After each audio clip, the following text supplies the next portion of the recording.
Welcome to Moments with Marianne.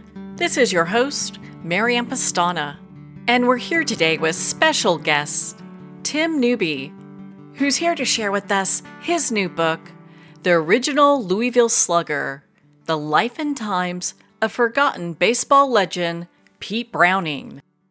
So do you know who inspired that iconic Louisville Slugger baseball bat? Well, today's guest is here to share with us this intriguing piece of history. So Tim Newby is an American writer and educator. He's the author of 3 books, and his work has appeared in a variety of publications, including Bluegrass Unlimited, Paste Magazine, Americana UK, Society for American Baseball Research, and Honest Tune, where he was the features editor. He's also been called one of Baltimore's most beloved historians. And his book, The Original Louisville Slugger, is a Casey Award finalist for 2024 for Best Baseball Book of the Year. So welcome to the show, Tim Newby. Thank you. It's a pleasure to be here. I'm looking forward to chatting some baseball and chatting some Pete Browning with you today. Oh my goodness, there's so much I want to unpack there. So I guess we'll start with Pete Browning. Okay, so what inspired you to write about him? So I often gravitate towards stories of kind of people who maybe are overlooked, underappreciated, kind of forgotten. My prior 2 books were more music related, which tends to be more what I write about. But I do a lot of sports writing as well. But both of them kind of dealt with bands and scenes that had kind of been overlooked but were influential. And my wife and I were in Louisville, just visiting the city. And we had done the Slugger Museum tour. And on the tour, they talked about Pete Browning.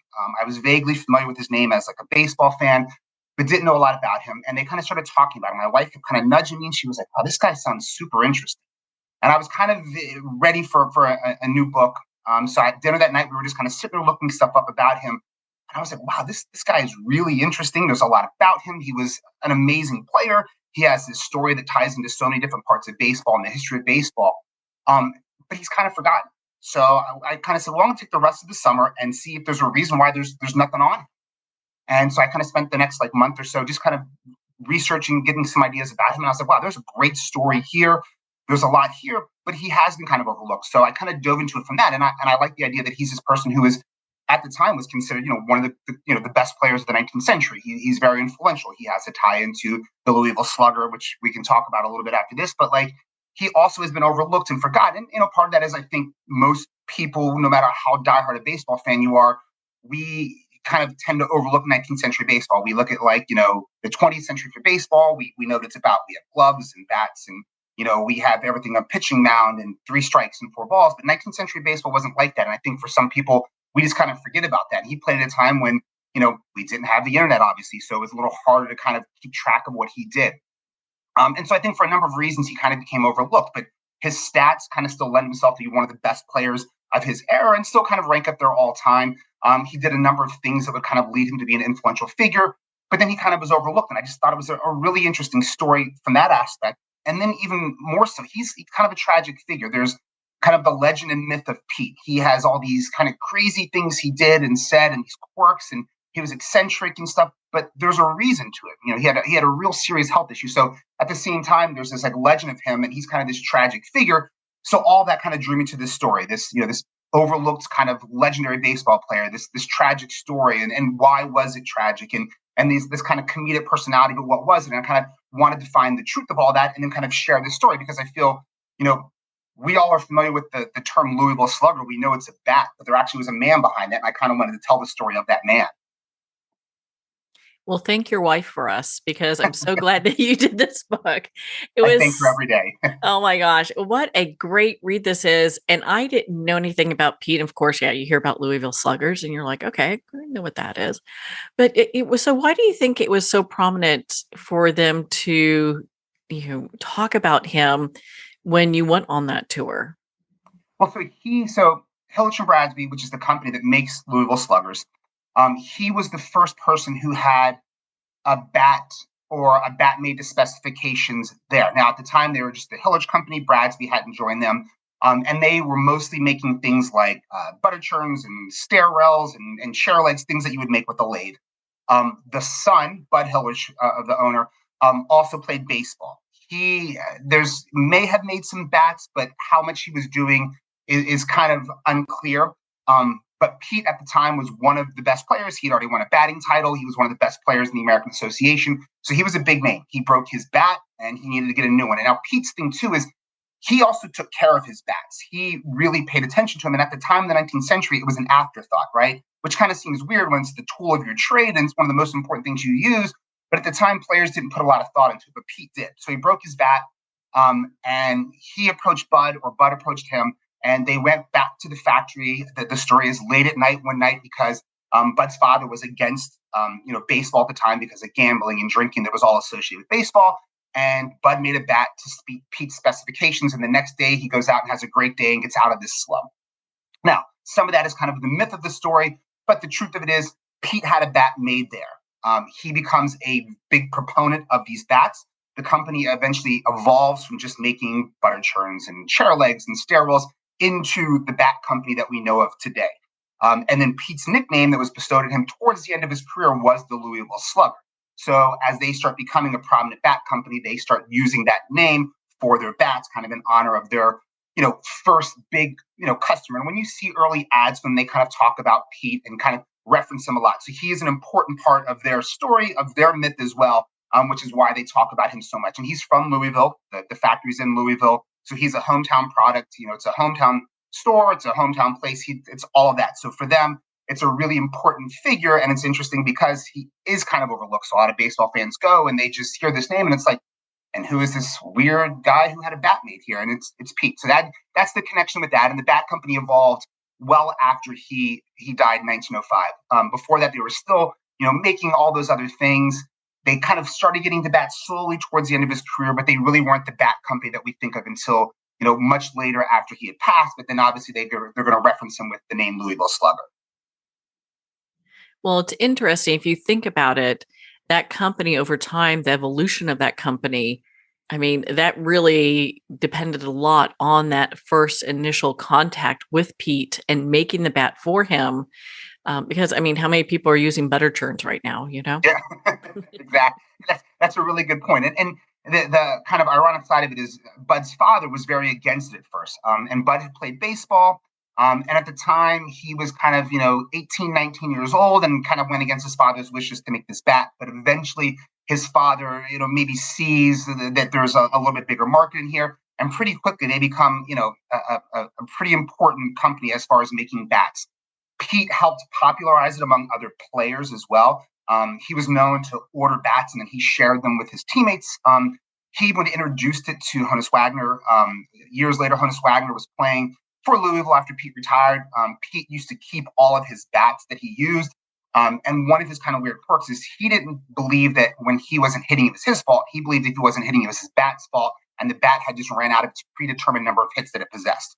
And when it did that, he would then retire it to his basement. He would put a tag on there that would kind of list some of the big deeds that bat had. Sometimes he turned these bats into like stair railings and stuff like that, but he had them all around his basement.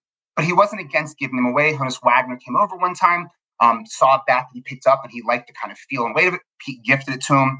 A few years later, Honus Wagner kind of becomes the biggest kind of proponent for Louisville Sluggers as he gets his name on a bat and kind of becomes the biggest, advocate for them as he becomes their first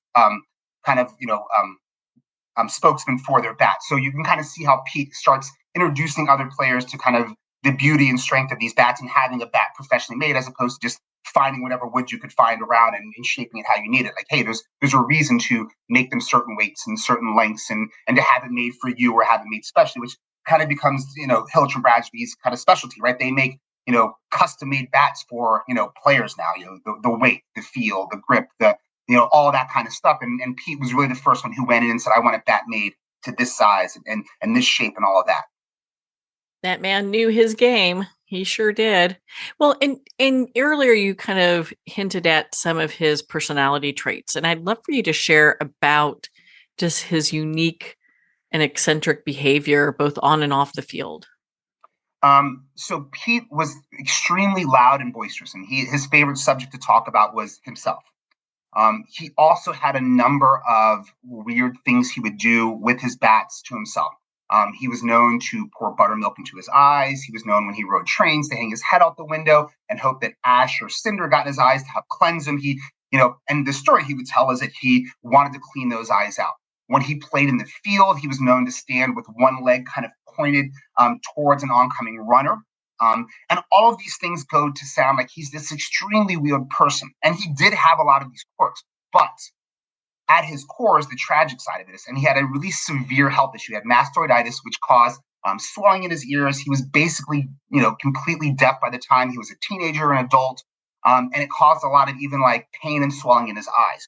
So when you think of it that way, some of the things he did was just him trying to maybe self-medicate or overcome some of these things. He has pain in his eyes. He pours buttermilk in there in the hopes that it would soothe them.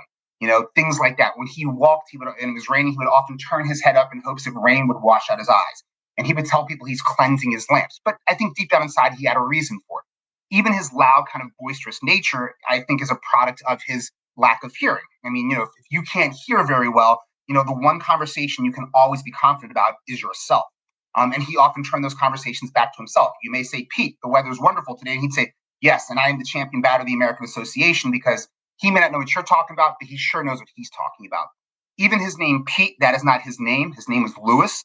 And he used to call people Pete when he was introduced to them because he couldn't hear the names that he was being introduced to, but eventually the nickname was applied to him. So I think he had all these kind of weird things he did, but there's a reason for it. I mean, even him standing in the field, one of the interesting knocks on Pete is he was this horrible fielder and he wasn't very good. But that's not entirely true. There was weird things he did. He was known or at the beginning of his career, played in the infield. He played second base and shortstop. He would stand with his kind of leg pointed towards oncoming runners. Well, there's a reason for that. He can't hear a runner coming, and he thought, if I can do that, somebody's not going to run into me and knock me over. And he ended up getting ran over a couple times and moved into the outfield. But when he got in the outfield, he still stood in this odd way because he couldn't hear teammates, calling him off or not calling him off for a fly ball. And then he just gave up on chasing fly balls because he didn't want to run into somebody. But it looked like he was just being lazy, but there was a real reason behind it. So I think the interesting thing of Pete is there's this myth and this legend of all these things he did, but then there's the kind of sad, tragic side of why he did that. And all those things really come to impact his career. His career was shortened because towards the end of his career, he was really suffering from vertigo. At the end of his career, he was known to kind of stop ground balls with his feet. It sounds funny. It's Pete doing another weird thing. But if you think about it, if you have vertigo and you bend over, there's a good chance you're going to fall over. So all of these crazy things he did, there kind of is a reason for it. And that's kind of what I was looking for in this book, was finding, well, here's the story of Pete, the crazy, eccentric things he did, but what's the reason there? And then the other side of it too is this tragic side. And he drank a lot. At a time when baseball players were known to drink a lot, Pete was no slouch, and he was a champion consumer of bourbon by, all stretch of the imagination. And a lot of that was to overcome his lack of confidence and not being able to hear, to help ease some of the pain of his head. So all those things go into making him this extremely unique figure that was very loud. And then he also had a really unique way of talking. He always, kind of talked about himself, but he would create words and jumble them together. And it just became this really unique speech pattern. He was just known to kind of hold court at bars and just ramble on in his weird way. And I think if we think of him in the modern times, we could really imagine him as being like, a media star with, TikTok or Instagram videos, but he was in the 19th century when those things weren't available. But at his core, he's a shy individual, but who overcame all that with his skill on the diamond, his boisterous nature, and then, unfortunately, like his dependence on alcohol. It sounds like he was doing the best he could with what he had there, because medicine definitely wasn't what it is today, like what it is today. So when the mastoiditis he had as a child is curable today, but at the time there was no penicillin, there was no antibiotics for it, so it became this thing. And at the time, it was a pretty big cause of death among young children. So that right there alone, he was another 50 years, 60 years later, wouldn't have even been an issue. So yeah, the medicine, and then he found the best medicine was the whiskey. He found that the whiskey definitely eased the pain. So I understand that he had a habit of naming his bats. Can you share a little bit about that with us? Sure. As I kind of said already, he was one of the first people who really put a thought into this as a tool of my trade. He named his bats after biblical figures. And then he would talk to them too. He was known to kind of be walking towards the plate, and he had his number of quirks he would do. He had to push his hair back out of his eyes so it wasn't in, as he said, his lamps. He called his eyes his lamps, and he would talk to his bats and stuff like that. And he believed there were special properties in them.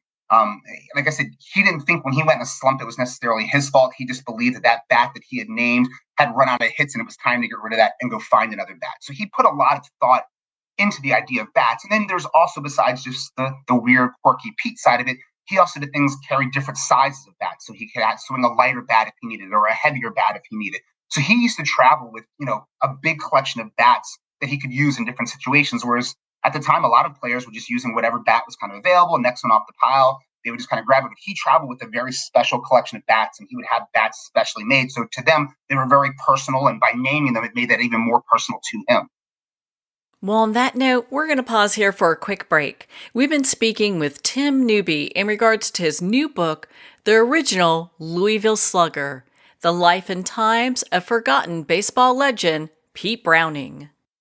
You've been listening to Moments with Mary Ann. We'll be right back after these messages from our sponsors. Are you an author, speaker, or expert who is looking for more publicity? Visit radioguestlist.com and sign up for free interview requests from shows looking for guests. Radio Guest List is the #1 free booking resource for radio, podcasts, and TV talk shows who are looking for experts like you right now. Visit radioguestlist.com and sign up today to get the visibility you deserve. There comes a moment when you realize you're somewhere special. When you discover that each beautiful creature that you see has been rescued from a life of absolute horror and brought to this incredibly free place. Here's where their lives were forever changed and where yours will as well. Discover over 500 tigers, bears, and lions at the brand new visitor center at the Wild Animal Sanctuary just outside Denver. For more information, visit wildanimalsanctuary.org. Discover true freedom at the Wild Animal Sanctuary. It's one thing to become attached to your perfect home, but what do you do when that home becomes attached to you? A family in dire need of a fresh start, a mysterious house tied to the past. Buried deep within the foundation of the old Far Hill Manor lies a centuries-old secret. Dark forces or something stronger just waiting to be discovered. Caretaker, a supernatural thriller by breakout authors R.J. Halpert. Internationally recognized and award-winning author Judy Goodman works and teaches outside the box of limited thinking. Working with people from every walk of life, her goal is to empower you to be the best you can be, no matter what the challenge is. Born with the gift of seeing beyond our normal vision, she has an extraordinary gift of working with every challenge. Teaching beyond conventional wisdom, her work is described as life-changing. Visit judygoodman.com. That's judygoodman.com.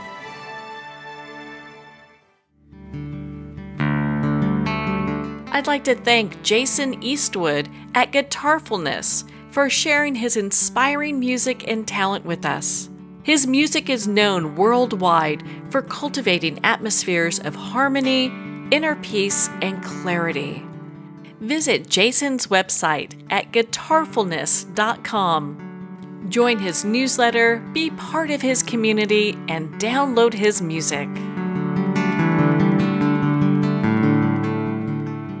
Welcome back to Moments with Mary Ann. We're here today with special guest, Tim Newby, who's sharing with us his new book, The Original Louisville Slugger, The Life and Times of Forgotten Baseball Legend Pete Browning. I understand that he won 3 batting titles during his career. What do you think made him such an exceptional, hitter? And I mean, he just had so many struggles he was dealing with. It's funny. He would always just talk about himself and how great he was, but there's enough stories about that he did work really hard. This one player once said, look, what makes Pete great is he was the first one out in the morning out there, hitting balls and doing things and stuff like that. I think he started playing very young. He was a little bigger than the average size of men at the time. So that made him a little stronger. He was very athletic despite his health issues. But I think all that kind of combined, his hardworking. And I also think the fact that he couldn't hear maybe helped him focus a little bit more. That's me simply speculating on that. But I think, we think of now as the distractions. We see baseball players or tennis players, distracted by certain things, golfers, and they want to quiet. I think Pete was naturally already able to focus on that. So I think there's all those different things there. And he was. I mean, he was one of the better hitters at the time. He won 3 titles in 2 different leagues, and was a whisker away of winning 3 titles in 3 leagues, which could never happen now. But at the time, they had 3 major leagues, but would never happen now. He was just a whisker away from winning that 4th title in 3 leagues, which would have been something that nobody else would have been ever able to do, as we don't have some of those other leagues now. But he finished in 3rd after a really slow start, and he kind of stormed back at the end to almost win the National League title in 1891. So again, I just think he really, despite what he said and how he acted, he focused on baseball, and baseball was his life. He didn't have much outside of the game. He didn't hear well. He didn't, after he retired, he really struggled. So I think baseball was his focus, and that was all he did, and he became really good at it. And I think there was just not much else in his life. He lived with his mom his entire life. He never married. He never had children. So baseball to him was it. It was his all-consuming passion. After games, he talked about hitting, and he talked about baseball. Before games, he talked about hitting and practiced hitting. And so I think that is what made him so good, was just that level of all-encompassing focus and desire to just play baseball. It doesn't leave room for much else if that's all you've got. Absolutely. And there wasn't. And, he, because he had some of these other health issues and stuff, I think he was naturally insecure about a lot of things, hence living at home. I think he struggled. He had opportunities to go play for some other clubs earlier in his career. And I think despite what he said outwardly, inwardly, he was happy to always stay at home. It wasn't until towards the end of his career that he would travel out and play in other cities. He obviously went on the road and played, but he didn't play for any other teams until 1890, so 8 years into his career. But he had some other opportunities earlier, and I just think he was always very happy to be at home. It was safe. He had people he knew. He had his family, his sisters, his brothers, and I think when he got out of that kind of bubble, he really kind of struggled a little bit. He was very insecure, and so I think despite what he said, he was always happy to just have stayed at home. So how did his off-field kind of personas as a gladiator contribute to his legacy? So I think, like I said, I think there's this myth of Pete, this drunken kind of, stumbling, bumbling guy who could hit the ball really far or hit it really well. And so I think there's an image of him as, he's horrible in the field and he only does one thing really well. And he was a raging alcoholic and he was always drunk. And, there was lots of times on his career when he was suspended or missing games or showing up drunk. And, it does bear the question, if he wasn't drinking that much, not that a lot of players weren't, but if he wasn't drinking that much, how much better even could he have been if he didn't play so many games that are completely documented as drunk as he was, and not even counting the ones that he wasn't. So I think there becomes this image of him as just this drunken guy who only did one thing very well. And like I said, I wanted to find the middle or the truth of where the myth is and the truth is. And finding out about, well, yes, he did do these weird things, but what was the reason for it? Because we can just on the surface say he poured buttermilk in his eyes and he did all these other weird things. But then when you go, yeah, but there's a reason. He's trying to self-medicate.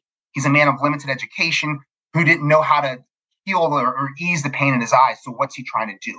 And I think that changes it. When you talk about him standing in the field with his foot up, it looks like just this really weird guy who, has no idea what's going on in the world. But when you say, hey, he had been run over a bunch of times and had been hurt, so now he's trying to keep that guy off and he doesn't know what else to do, I think that changes the perception of him. So I think the perception out there is of him as this is kind of stumbling, drunken, man who hit the ball and could do nothing else. But that's not entirely true. There's a deeply thoughtful side of Pete. He sometimes was aware of some of the things he said and was happy to kind of just play up to the image. He also seemed to believe that no press was bad press. And so people called him, the Prince of Bourbon or Brown Jug Browning. It didn't really bother him a whole lot. He was happy, hey, they're talking about me, so I'm still out there. People still know me as one of the best players ever. So I think the image that we have of him now is sort of, I don't even want to say correct that, because that was truth. He did act that way, but why did he act that way? What was the reasons behind him being that kind of person? I think that's what I'm hoping to tell in my book. And we never know where he got the information about pouring buttermilk in your eyes. That could have been from a doctor that told him to do that at the time. Absolutely. And it's funny, I talked to an eye doctor and he was like, funny enough, he's like, he probably would have been better just drinking it because of, the ingredients in there pouring in his eyes, there's bacteria and, he could have, hurt himself even worse. And so I kind of think it's funny that, looking back at it with our knowledge of medicine, how it changes, but absolutely, we have no idea where he got that from, or maybe he heard something and just took it slightly out of context, which could be very likely. Like I said, he was definitely a man of limited education. He dropped out of school fairly at 14, 15, which also wouldn't have been probably too far off from where the end of schooling may have been from. But it doesn't seem, even when he was in school, he was going a lot. He struggled to hear. So for him, he wanted to leave as much as possible. He was known to skip school. He hid books under his friend's porch, his friend who actually ended up playing in Major League Baseball as well, John Rexius. And he skipped school a lot. So he definitely was a man of limited education. It's not clear exactly how limited and what he knew, but absolutely a doctor could have passed it on. Somebody could have said that, and he took it out of context. He was known with some of the weird kind of quirks he had on the field, seeing other players doing stuff and then sort of adapting it for his own benefit if he believed it was going to help. And he was definitely a very superstitious man. So I think all of that also ties into something. Maybe he did something with buttermilk too one time and it worked. And he said, well, I got to keep rolling with this because look, I won a batting title last year, which often was the case. When something worked, he just kept doing it until it didn't work. Yeah, it kind of makes sense with the knowledge that was available at the time too. And it has me kind of thinking, how do you think his influence has been on future generations of baseball players? So I think it's been lost a little bit. And I think because it's so far back, we aren't often influenced by 19th century players as much. Also kind of to his detriment is, so at the time you had the National League and the American Association, and the American Association is not what we think of as becoming the American League. That evolves later. But after the American Association folds, those kind of stats and records were kind of forgotten about, and all the focus was put on the National League. So I think for a while he was kind of overlooked and forgotten. And baseball scholarship then is not what it is now. Right now we look at numbers and we can analyze, and we're very clear on all the stats. But at the time that wasn't there. I mean, obviously they didn't have things like the internet and baseballreference.com that they could go into and check and research all this kind of stuff. So I think he had an influence on that next generation of players. But I think when it starts getting beyond there, when you start getting nobody who would have seen him play directly, and he kind of becomes this figure up in the ether that they talk about, I think it gets lost a little bit. I think his influence is still seen in the idea that, like, we now see players caring about bats and having bats turned to a specific size. Now, that doesn't all mean all of them go, well, thank Pete for doing this. But Pete was sort of the first one to kind of, beat that path there and say, hey, I'm going to have a bat made this way. And then other players emulated that. So whether players know it or not, they're following in those footsteps there. So I think his influence is that, whether, players in Major League Baseball know that today or not. What do you think is the most misunderstood aspect of his character? I think generally that his persona, that kind of loud persona that he had, I think he was a very insecure man at his core. He was pretty shy. And I think this was all a defense mechanism as a way when he was in an uncomfortable situation. If I talk about myself and I'm loud, I'm pretty good on the field and I can get everybody to look at me. And he probably saw validation in that as he's talking about how good he is in baseball, and he sees people responding, positively towards that. That probably makes it easier for a man who was a little uncomfortable in some of these situations to feel more confident, to talk, to do those things. I think all of us, right? When you start getting that positive validation from a group you're talking to, it gives you more confidence. So I think with him, it was that he at his core was probably fairly shy. Maybe he was just naturally shy, but I also think that the lack of hearing really contributed to that. So by just being boisterous and seeing how people responded to that, and again, sometimes it can be negatively. They may have been sort of laughing at the loud kind of goofy guy, but for him, it was okay. It gave him a little bit of confidence. What lessons do you think that modern athletes can learn from Browning's life, both his successes and his challenges? Well, I wouldn't drink every day, all day. That would probably be a big negative that they shouldn't do. But his successes, he did work hard. At his core, it seemed he was a pretty hard worker. There's stories of it not well publicized, but good stories about that he worked pretty hard. And I think that's a lesson all players can take. I think at his core, and again, this is more a product of the times, he didn't take care of himself. Players weren't quite aware of some of that, but that also was a product of the times. I think unfortunately some of the bigger lessons, which we could all take, things like health, like, hey, when you have an issue, go get it checked out. He just didn't really have the access to. He did the best he could, but medicine wasn't what it was and stuff like that. So I think the lesson we could take is, when you do have an issue, when you have a health issue, let's stay on top of it, because you never know what it can become. His career was kind of shortened by that. If he was playing in modern day era, they could have taken care of that, and maybe he has a 20-year career, and he's a legendary figure that we talk about. But because of that, it was shortened. So I think a lesson we can all take is, make sure you take care of yourself when you have a health issue. I know that seems kind of a silly non-baseball related thing, but I think that's the biggest thing from Pete, is that, like, he just, he just didn't know and couldn't take care of himself. I know you've done a lot of research for this book. Was there anything that really surprised you that you kind of uncovered as you were digging into his life? I think it's not just one small thing. I think it was more just seeing how baseball evolved. Again, I think, even the most hardcore baseball fans are kind of not as familiar with 19th century baseball.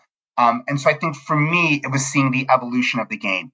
There wasn't one kind of like aha moment, like, "Oh, this is it." There was moments where I would find something or read something that was like, oh, that was great. He did have this creative bat delivered or something. But to me, it was just seeing the evolution of the game and seeing how we got to where we are. But at the same time, seeing that how baseball was still this beloved sport and game, kind of like it is today. And that part of it hasn't changed. People were still going to games, and it was the thing that you did. It was a special event. People loved their baseball. And I think it's still the same thing, even though the game was different. So I loved that kind of it, which, it wasn't an aha moment, but it was more of like an eye opening, like, oh, there was no pitching mound, and they had one time 4 ball, or they had 5 balls and 4 strikes, and things were all changing. And I loved that and how we kept working at it to figure out to get the game exactly as we wanted and that we know of today, and how it kind of evolved at that point. So to me, as a fan of baseball who's watched my whole life, that was kind of the eye-opening moment of like, it wasn't always as we think of it. They didn't just lay the base pass out and put a pitching mound out there and guys start throwing it. It took a while for it to evolve and figure out and shape itself into what we know of it and what we watch today. The beloved game everyone loves to watch today. I know. Well, what would you like readers and our listeners to take away from the original Louisville Slugger?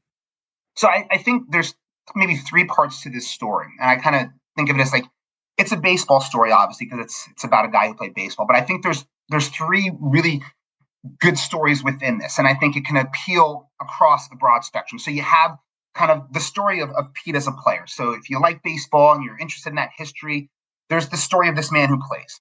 And then along with that, there's the story of, like I said, 19th century baseball. But that story also kind of talks about the times a little bit. There's, what was baseball like at the time? What was the times like? And, seeing how people interacted with the game. And then the final story is just the story of Pete, like this this man and what he had to overcome. And he could have done any profession and had these issues, and it would have been an amazing story. He just happened to play baseball. He has this tragic life and these health issues and how he tried to overcome it. So I think no matter what he did, it would be an interesting story. He just happened to play baseball, which is something that we're all familiar with. So I think that's what I think is interesting and readers can take, is that there's these different levels of it that you can read. You can read it as just a great baseball history. You can read about it as just this great, interesting guy in this story that happens to play baseball.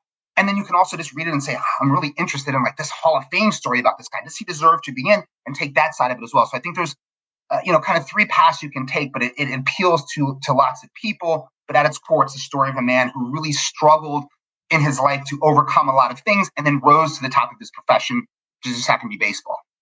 Well, Tim, I have to say, I think you're the perfect person to write this story because you look beyond what I think some people get stuck on with alcoholism and the different illnesses and the eccentric behavior, to really look at it and say, okay, what is really happening here, where a lot of people get stuck. So I just want to commend you because I think you've done a beautiful job writing this book.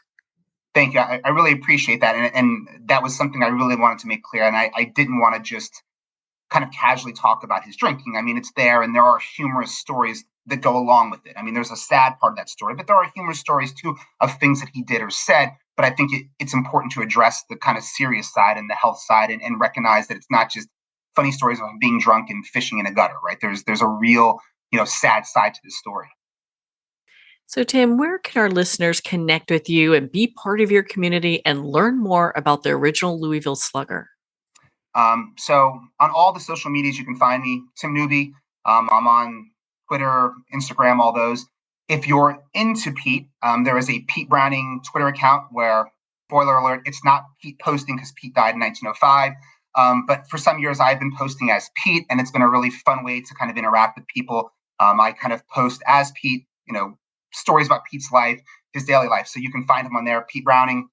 Check it on my socials. Just put my name in there. You'll find me. It's the bearded guy with the Pete Browning kind of logo up there somewhere. You can find me, and I'll have all this information. And that, I post stories and share some insights into some of the research that we've done.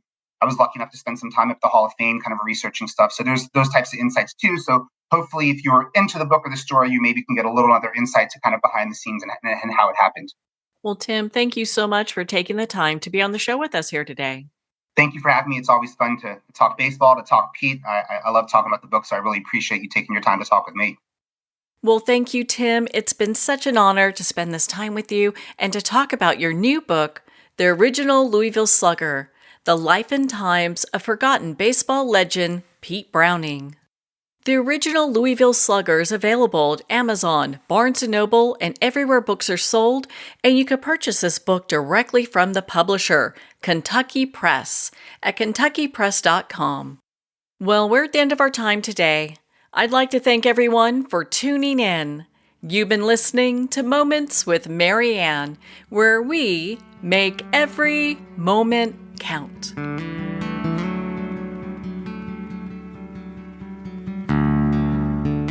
In a single moment, your life can change. Moments with Mary Ann is a transformative hour that covers an endless array of topics with the best of the best. Her guests are leaders in their fields, ranging from inspirational authors, top industry leaders, and business and spiritual entrepreneurs. Each guest is gifted and a true visionary, a recognized leader in her own work, and while teaching others to develop, refocus, and grow, Mary Ann will bring the best guest and sometimes a special surprise. Don't miss this. You never know just which moment will change your life forever. Make sure to tune in and visit momentswithmaryann.com for more information.